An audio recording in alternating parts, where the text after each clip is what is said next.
Hello, and welcome to our webinar about Standard ERP REST API integration with flex.bi.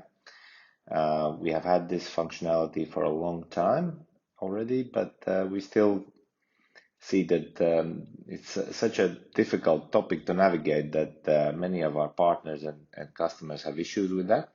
So we decided to have this webinar to go so we can share with our experience.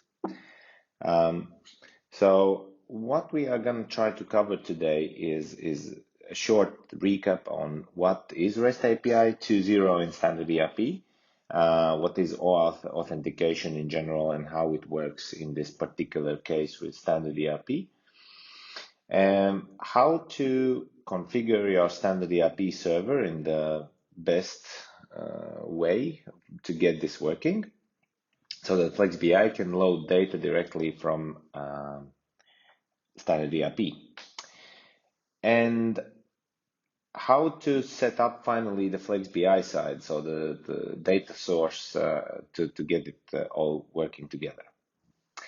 All right, so I will share my screen.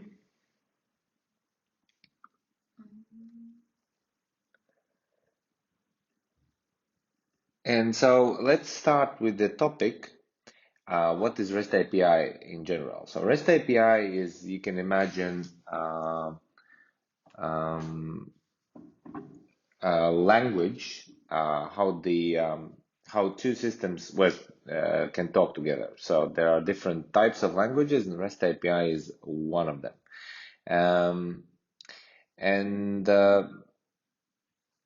To illustrate the capabilities, we can look at one of the first results on what is REST API, and this is in essence what it is. So there's a standard ERP server, and a client can use REST API requests, either get, post, put, or delete, and ask to do it to the server over HTTP protocol. So that's what REST API is in a nutshell. So it's a language for two systems, to predefined language how two systems can work together.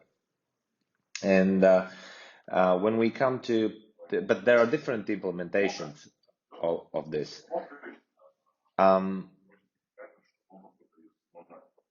There is some kind of a background coming through. So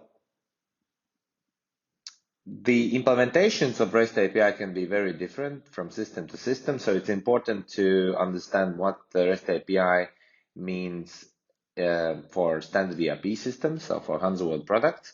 And you can actually find documentation under Hansa manuals about what the HansaWorld REST API is, how it works, what it supports, how to make GET requests, POST requests, and patch requests, and so on. So you can use this API for other integrations as well, not only for reading data into flex.bi. And why is it important at all? Well, the main difference is that in the beginning, data to flex.bi could be uploaded only by files, and then it was quite difficult to set up the file exports and transfer the files and all the hassle with files in general. It's just a lot of things that can break down. And so this is why REST API that gets data directly in live from the server is a much more easier thing to set up and use in the long run. And this is why total majority of our customers use REST API, because it's just so convenient. But it would be weird if there would be REST API and you would ask any information and you would get any information from the server. That would be a major security bummer, of course. So this is why we need some way to authenticate, so that, and authorize and authenticate, so that standard ERP server knows whether you are allowed to get a request for all the customer information, for example, or not. And this is where the second part of this whole shebang comes in, and it's called OAuth, which is a method basically how to use third party to authorize a person or a system, and then based on that information, Standard ERP server can authenticate this request. So basically decide whether it's allowed to give that information or receive that information or not.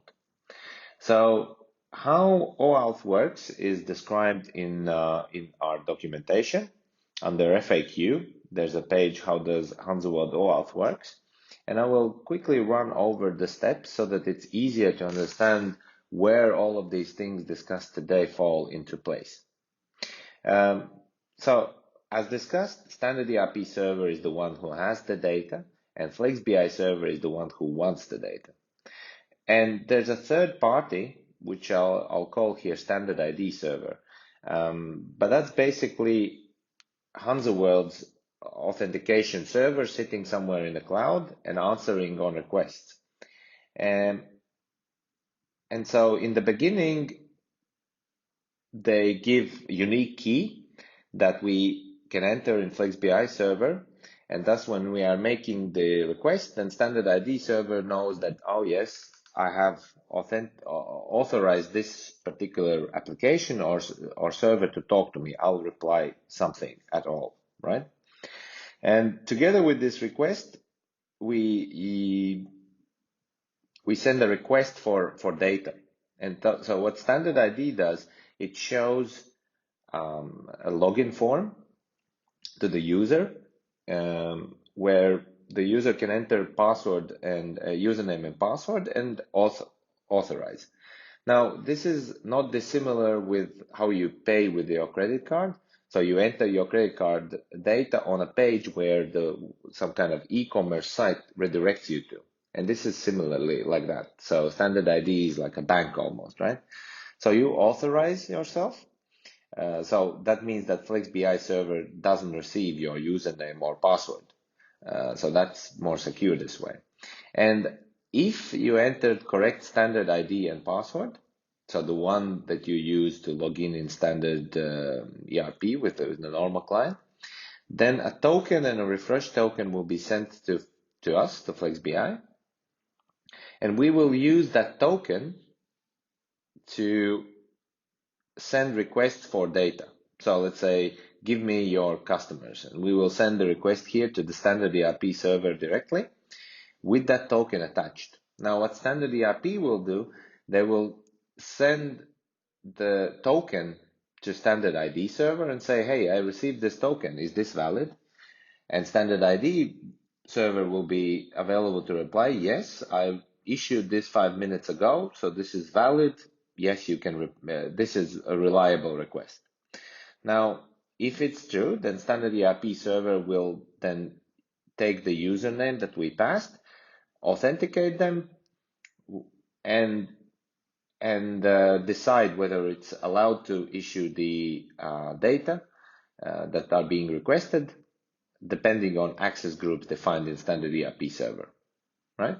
And if yes, then the data will be sent to flex.bi server. Flex.bi server digests them, imports them, and you get your reports. And why it is important to understand that these three systems are talking together is that there are benefits. So it's more secure. So flex.bi server or the consumer doesn't get any of your user data really. Well, password is the main thing, right? So it's more secure that way. You can manage your login in one place. So for example, if you change your password in Standard ERP server, then flex.bi import could fail if it holds the password to your account, because it won't match anymore. Now this way, because you are managing your username and password in one place in Standard ID, if the password will be changed there, it will work the same for flex.bi REST API connection and to log in with your client in Standard ERP server. So that's one benefit, and the access control is the major thing here, because this way you can granularly control, same way as in Standard ERP server, which user is allowed to access which data over REST API. So you don't have to give more access for FlexBI consumer client than to just read the needle registers, so that you can be sure that no other information will be leaked in some way. So yeah, that covers OAuth. Now, let's continue to another page in our documentation where we have described in detail how to set up HansaWorld REST API with this OAuth authentication so that it would all work together. And I'll walk you through that documentation and explain things along the way. So first, what you need to do, see, because in OAuth, if you remember this scheme, in OAuth, a lot of secretive information is transferred over HTTP protocol, which is easy to sniff for anyone who can see the traffic on your Wi-Fi router. And so this is why it is only allowed to use OAuth authentication if HTTPS is used, so encrypted HTTP protocol. And so this is why where it all starts usually is by setting up HTTPS and enabling REST API in general and testing that it all works. So let's start with HTTPS.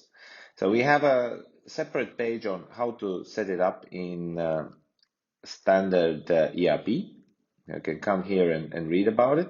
So first thing to understand about HTTPS is that it encrypts the communication with a certificate. And this certificate can be either self-signed or issued by a certified authority.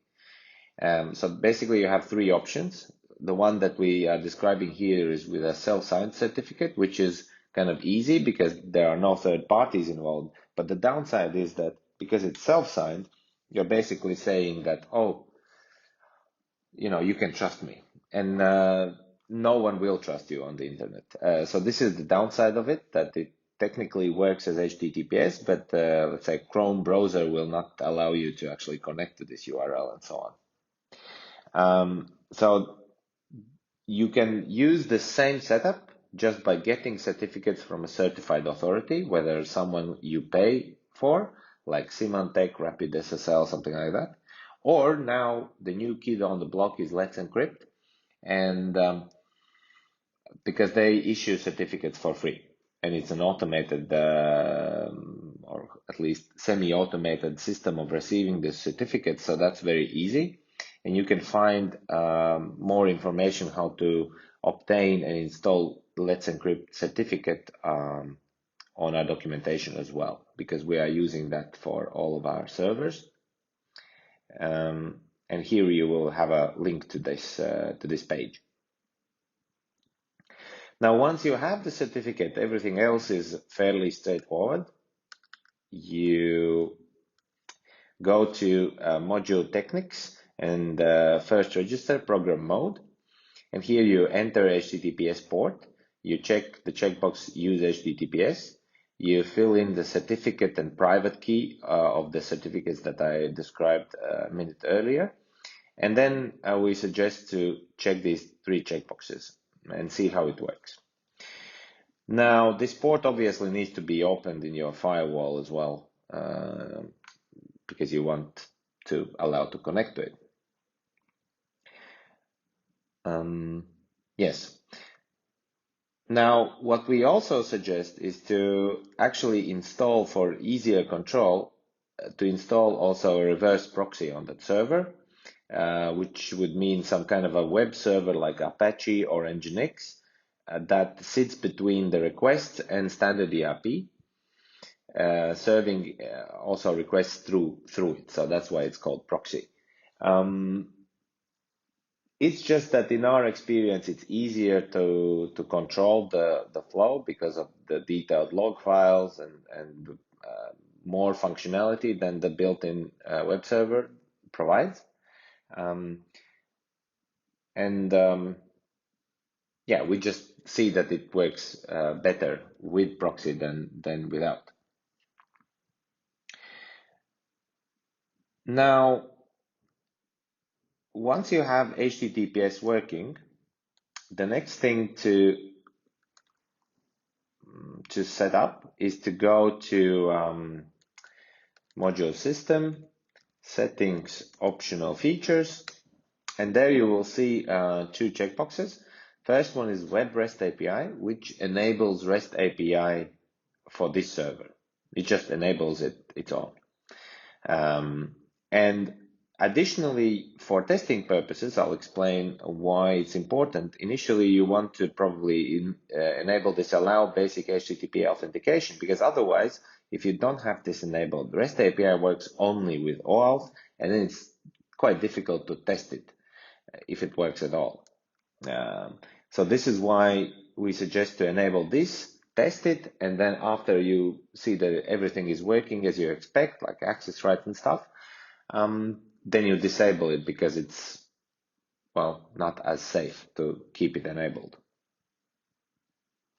All right, now, if these are checked and you have restarted the server and you see in Hansa log file that the server has started up on HTTPS port, then from that point on, you can go and make requests to the server. As an example, I will use this demonstration server that we have set up in the cloud. And so this is the port. And as you can see, the certificate here is not valid because it's self-signed. So that's what I was talking about earlier. But the request structure for API is fairly simple. So this is the port, this is the host, and this is API. So that's part is always there. So this is request to REST API. This is company number, and this is the register that you want to read. There can be additional parameters like which page from the request you want to return and so on, but that is all described more in this HansaWorld documentation. And then, so for example, here I have made a request to return all the customers of this from this company. Or I could change this to items and make a request and get all the items. And now I know that it works.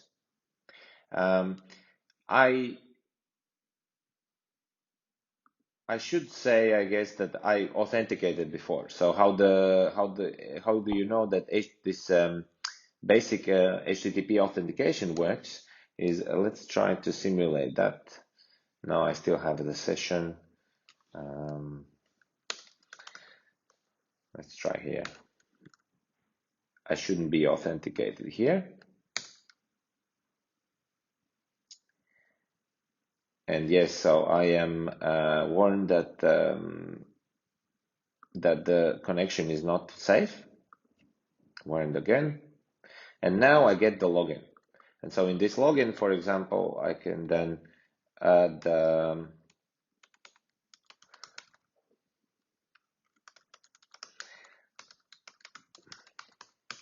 so that's much trouble from self-signed certificate. And so you can see here that this is login to this server. And now I can enter my standard ID, authenticate. Server sees the username on its side, decides that I am allowed to see items and returns items to me, right? So that's how it works. Now, once you test that it's working, so that's this part, right? Web REST API.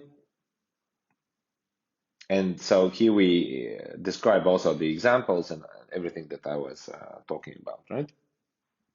Once you see that this is working, we have checked the first step, that REST API works. Now the next thing is to get this authentication working. And in order to do that, you have to do the first step from, I believe, this picture. And you need to get the client ID and client secret from standard ID server. in order to do that, we go to my standard HansaWorld.com, and under more developer credentials, there will be this option to create new developer credentials. If you don't have it, then you have to ask HansaWorld to add this option, but I believe that it's available for everyone. Then you define application name. So this is to identify which credentials are used. So normally you would issue this client ID and secret for a particular application. So I would suggest that you call it something like company for flex.bi or something like that. And then you have to enter allowed redirects. And this one comes from a step that I will come back in a second.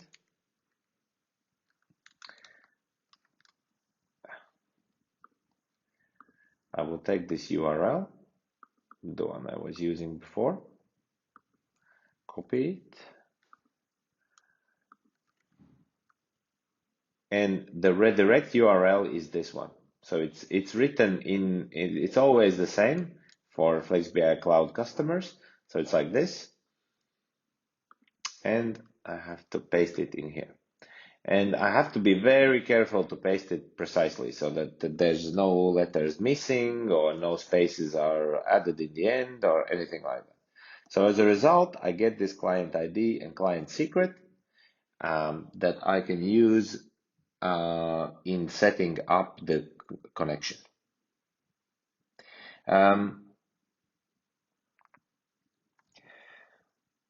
So let's continue with that. Maybe I was running a little bit too much or too quickly here.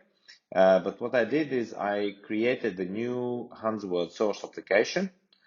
Maybe I can actually start from the beginning so that it's easier to see. So I will create my new account, and then I will go and add a new HansaWorld source application. I will enter the URL of REST API, as discussed before. In this case, I will also check this checkbox, skip SSL certificate verification, because as you know, it's not valid, the certificate. If it would be valid, then it's suggested obviously to leave this unchecked. And then we come to this place where we have to enter client ID and client secret from my standard that we just generated. So we copy client ID, we copy client secret, and voila. One thing to note here is that client ID and client secret should be generated new for every new source application. Because you might be tempted to create two source applications for two companies from your standard ERP server. No, you might be compelled to use only one client ID and client secret, but you should create it for every source application. So in this case, for every company, right? You would need two sets of these. We'll say that I have read and agreed to terms and conditions. And here we have now the login form. As you can see, this is not generated by flex.bi. This is a HansaWorld controlled page. And this title of the form is the one you entered here, so that you can identify whether you are actually using the right one, right? Now I will enter credentials.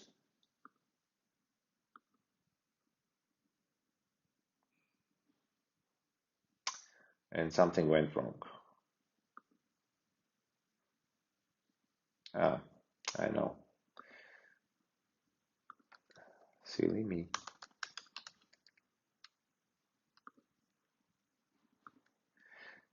So you could see now that it was interesting, an interesting educational mistake. I will use this opportunity to go back. As you can see,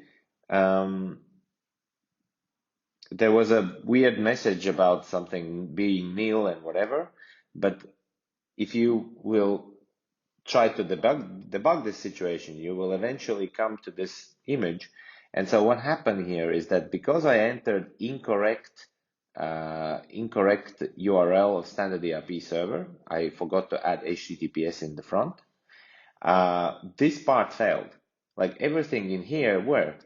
I got presented with a form, I authenticated myself, token was sent to flex.bi, and then as soon flex.bi tried to reach the server, bam, and it fell apart, right? So it's just interesting to see that this flow actually happens and can break. And it's helpful to understand in which step it did break. Now I can select that I will, for example, import data of invoices and financials. I can select from which company. I can select date. I can select extra dimensions because these were fetched over REST API. Another kind of benefit of REST API. And here I can see that I can actually select from where which register should be imported. So there are cases, for example, where customers have, I don't know, so many items that is just a big load for the REST API. And they decide to import items from source files and not over REST API. Or it might be that you want to import invoices both from source files and REST API because you use source files to export historical invoices, which there is no point of kind of every time loading live from the server. So you can export them as source files, upload here in flex.bi. They will be imported, and after that, new data from REST API will be added on top of that, right? So there's a scenario like that as well. But normally, it should be okay to load all of your data from REST API. Now, once we are happy with the setup, we just press import and keep our fingers crossed that everything worked.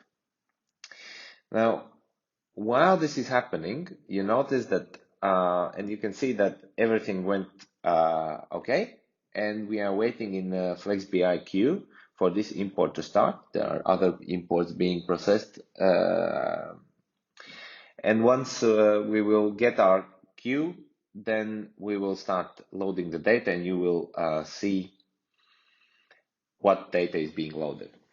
Now, while we are waiting, I want to talk about licensing. So the only thing that needs to be licensed for all of this to work is a user.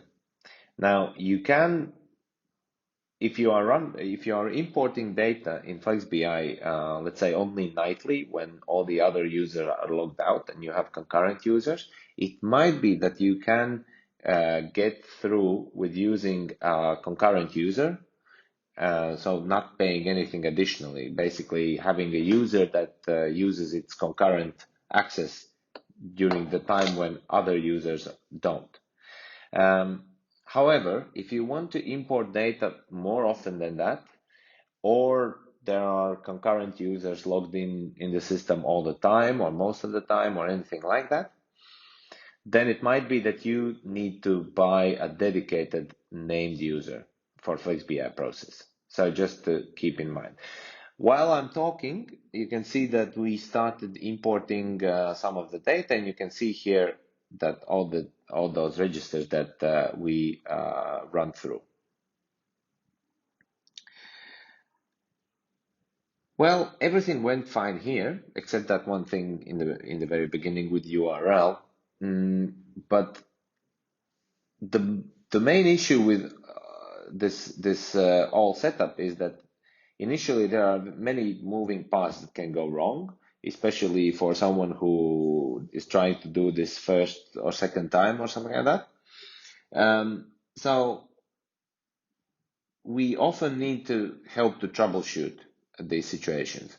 So I will now go through a couple of things. If we go back to our documentation, then we see all of these things that I talked about.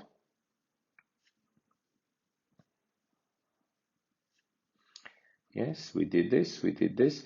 And so we come to troubleshooting part. So we are trying to collect the most common mistakes and describe what are the possible reasons. So first thing, if something breaks, you can come here. And if not, you can ask us. But basically, before that, you can try to troubleshoot yourself, because that's always faster. And so some of the approaches I want to share from my experience. So first of all, remember to test each step separately, as I described before, because if you are testing only here as a grand result, it's hard to understand which part is broken. So then you can kind of go back to the first step and start with testing that standard ERP server, replies to the web requests at all. So can you connect to it over the browser or from command line or something like that? Next thing, test that API is enabled and actually replies anything, either an error message about access or shows you this login form. So the next thing, if you can't log in, enable that checkbox that we spoke about, basic HTTP authentication. Once you enable that, you should receive the login message from the browser. You know that it's working up until that point. Excellent. Now you try to log in with your standard ID. And if you then don't get the data, or it seems like you are not logged in, so a login form pops up again, then you need to check if you followed through with all the access rights needed. So in the documentation, there was a bit about access rights where we describe what access rights need to be applied. But let me go through them quickly. So main thing is to allow for a user or access group, more precisely, an action to access REST API at all. So you can control that access in general. And then everything else in regards to registers and settings, you can either allow everything, or you can create in the same access group, basically list all the registers that are needed, like invoices, customers, items, object types, and so on and so on. You can find a full list in our documentation, and you can allow access only to those registers. But how to test it is that you log in to the system with the same standard ID, and you check if you see that register in the interface or not. If don't, you don't have an access. So it's not worth testing that in browser as well, right? So first, check that the needed access is available when you log in through the standard ERP client. If you can, then you should test here in browser, and you should get the reply. Once you know that REST API is working, check certificate. Go through, like you can see always what the certificate is, what its expiration time, and so on. Check that you have reverse proxy serving the right certificates and working as it should. Then make sure if you can't log in, it seems like you can't log in. One thing to remember is that you can check your standard ID separately. You can go to mystandard.hansaworld.com, enter your standard ID, and try to log in. And see, yes, I logged in, so my standard ID is correct, so the password and standard ID. And all of these actions, so once when you do this, when you log in, when you make a request, you should be able to see them in Hansa log file, obviously, as well, so that you can understand whether the right user logged in, didn't log in, was able to reach the server, and so on. And then after that, check that you have set up credentials correctly so that allowed redirect URL is like this. Then check if you copied over the client ID and client secret correctly. But if you didn't, you will not be able to go to get that login form. So that's your first sign about that, right? If you get the login form, then that part is correct. You can make a mistake with the REST API URL, like I did, but you know that now. And after that, well, it should work. It should work.